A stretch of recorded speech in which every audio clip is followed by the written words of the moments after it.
জুলাই গণ অভ্যুত্থানের শহীদদের পোশাক, বইপত্র, ক্রীড়া সামগ্রী সহ বিভিন্ন নিদর্শনের পাশাপাশি আন্দোলনের আলোকচিত্র ও আলোচিত সংবাদের প্রামাণ্য উপকরণ নিয়ে শিল্পকলা একাডেমিতে শুরু হলো জুলাই জাগরণ শিরোনামের প্রদর্শনী। উদ্বোধনী অনুষ্ঠানে ছিলেন পরিবেশ, বন ও জলবায়ু পরিবর্তন মন্ত্রণালয়ের উপদেষ্টা সৈয়দা রিজওয়ানা হাসান, সমাজ কল্যাণ মন্ত্রণালয়ের উপদেষ্টা শারমিন এস মুর্শিদ ও ঢাকায় যুক্তরাজ্যের হাই কমিশনার সারাহ কুক। বুলবুল আহমেদ জয়ের প্রতিবেদনে বিস্তারিত।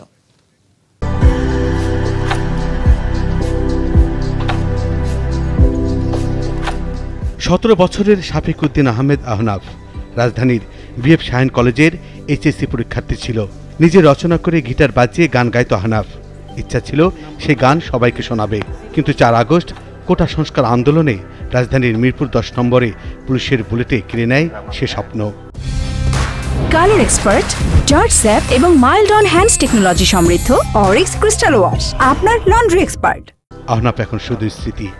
আহনাফের ছবির সামনে দাঁড়িয়ে ভাইয়ের স্মৃতিচারণ করছিল ছোট ভাই ইফতেখার আহমেদ আরভিন।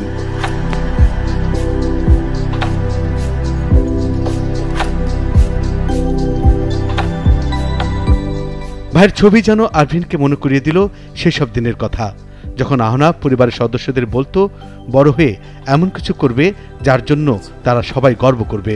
গিটারটা আহনাফের খুবই প্রিয় ছিল।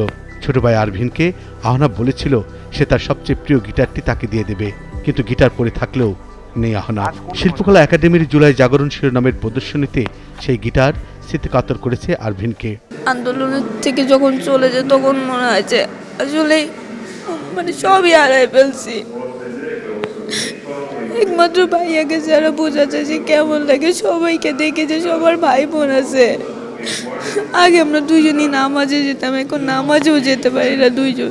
প্রদর্শনীতে স্নেহের পরশ বুলিয়ে আরভিনকে আগামীর বাংলাদেশ গড়ার বার্তা দিলেন উপদেষ্টা সৈয়দা রিজওয়ানা হাসান ও উপদেষ্টা শারমিন এস মুর্শিদ। আসলে ওদের যে আত্মত্যাগ এইটার কখনো কোনো তুলনা হয় না। আমি জানি না ওদের পরিবাররা কিভাবে সহ্য করে, তবে চোখের সামনে এগুলো দেখে আমি শুধু এইটুকুনি আপনাকে বলতে পারবো যে পিছনে যাওয়ার আমাদের কোনো সুযোগ নেই, সামনে এগোতে হবে। এবং সেজন্য ব্যক্তিগত স্বার্থ, সরকারি স্বার্থ, দলীয় স্বার্থ, অন্যান্য যত স্বার্থ আছে সব কিছুকে একপাশে রেখে জাতীয় স্বার্থে শুধু কেমন করে আমরা গণতন্ত্রায়ন, মানবাধিকার সমুন্নত রাখা এবং সুশাসনের দিকে যেতে পারি সেটাই ভাবতে হবে। এই বাচ্চারা আমাদেরকে প্রচণ্ড ঋণী করে দিয়ে গেছে এবং এই ঋণ তো শোধ করা যায় না। জয় 71-এ যারা প্রাণ দিয়েছে তাদের ঋণ আমরা শোধ করতে পেরেছি, করতে পারতাম যদি আমরা দেশটাকে সুন্দর করে গড়ে তুলতাম।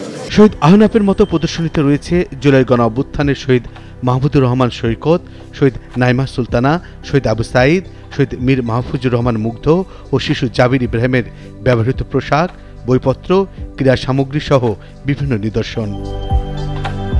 এছাড়াও রয়েছে অভ্যুত্থান দমনে বিভিন্ন সরকারি বাহিনীর ব্যবহৃত প্রাণঘাতী বুলেটের খোসা, ছড়রাগুলি, গ্রেনেডের পিন, কাঁদানে গ্যাসের সেল সহ নানা সামগ্রী। আয়োজকরা বলছেন এই প্রদর্শনী যেমন মানুষকে ভাবাবে, তেমনি আগামীর প্রজন্মকে জুলাই গণ অভ্যুত্থানের ঐক্য মনে করিয়ে দেবে। যারা প্রাণ দিয়েছে তারা নিজের স্বাধীনতা চায়নি, শুধু নিজের গণতন্ত্র চায়নি, তারা মানুষের চেয়ে গণতন্ত্র চেয়েছে। ফলে ওই যে একটা স্পিরিট, ওই স্পিরিটটা এই আন্দোলনগুলোর মধ্যে এই এক্সিবিশনের প্রদর্শনীতে যখন আমরা আসি তখন আমরা সেই চেতনা নিয়ে আমরা ফিরে যেতে চাই। 31 জানুয়ারি পর্যন্ত চলা প্রদর্শনীটি প্রতিদিন দুপুর 12টা থেকে রাত 8টা পর্যন্ত সবার জন্য উন্মুক্ত থাকবে।